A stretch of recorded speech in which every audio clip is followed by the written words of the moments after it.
దేవునికి మహిమ కలుగును గాక. క్రైస్తవులు ఈ రోజు పరలోకం గురించినటువంటి ఆలోచన చేయలేకపోతున్నారు. ఎంతసేపు కూడా అద్భుతాలు, ఆశ్చర్యకార్యాలు, సూచక్రియలు, మహత్కార్యాలు, స్వస్థతలు, మేలులు, ప్రవచనాల గురించి ఆలోచిస్తూ ఉన్నారు. కానీ క్రైస్తవుల లక్ష్యం పరలోకమని, పరలోకం చేరుకోవాలని, పరలోకమే గమ్యం అనేటువంటి విషయాన్ని మర్చిపోతూ ఉన్నారు. ప్రతి క్రైస్తవుడికి అల్టిమేట్ గా పరలోకం అనేటువంటిది చేరుకోవాలి. మరి పరలోకం గురించి ఆలోచించకపోవడానికి ప్రధానమైన కారణాలు మనం ఆలోచిస్తే, నంబర్ 1, భూమి మీద మనిషి జీవితం తాత్కాలికం అనే విషయాన్ని గ్రహించలేకపోతున్నారు. ఇది ఎవరైతే గ్రహించగలుగుతారో వారి దృష్టి పరలోకం మీద ఉంటుంది. ముఖ్యంగా ఈ భూమి మీద మనిషి ప్రాణం 60 సంవత్సరాలు, 70 సంవత్సరాలు, 80 సంవత్సరాలు ఉంటుందని, భూమి మీద మనిషి ప్రాణము పొగ వంటిదని, భూమి మీద మనిషి ప్రాణము నీటి ఆవిరి వంటిదని, భూమి మీద మనిషి ప్రాణము త్రాసు మీద ధూళి వంటిదని, భూమి మీద ప్రాణము పొగ వంటిదని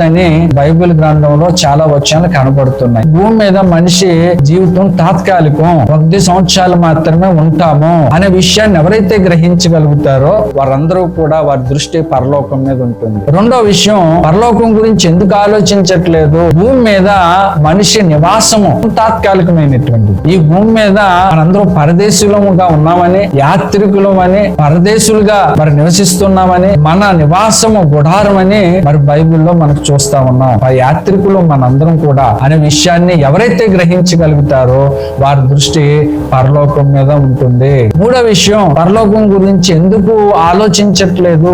ఈ భూమి క్షయమైపోతుంది అనే విషయాన్ని గ్రహించట్లేదు. ఈ భూమి ఒక రోజు క్షయమైపోతుంది. ఈ భూమి నాశనం అయిపోతుంది. పేతురు రాసిన పత్రికలో పంచభూతాలన్నీ లయమైపోతాయి. భూమి, నీరు, గాలి, ఆకాశము, మరి అగ్ని ఇవన్నీ కూడా నశించిపోతాయి, పంచభూతాలు లయమైపోతాయి అనే విషయాన్ని మనం తెలుసుకోగలిగితే మన దృష్టి పరలోకం మీద ఉంటుంది. మనం పరలోకము చేరుకోవడానికి మనం ఏం చేయాలి, ఏ విధంగా భక్తిగా జీవించాలి, పరలోకం చేరుకోవాలనేటువంటి లక్ష్యాన్ని మనం కలిగి ఉండి గమ్యాన్ని కలిగి ఉండగలిగితే ఖచ్చితంగా మనం పరలోకాన్ని చేరుకోగలుగుతాం. అల్టిమేట్ గా మన గోలు పరలోకం. దేవుడి మాటలు దీవించును గాక. ఆమేన్.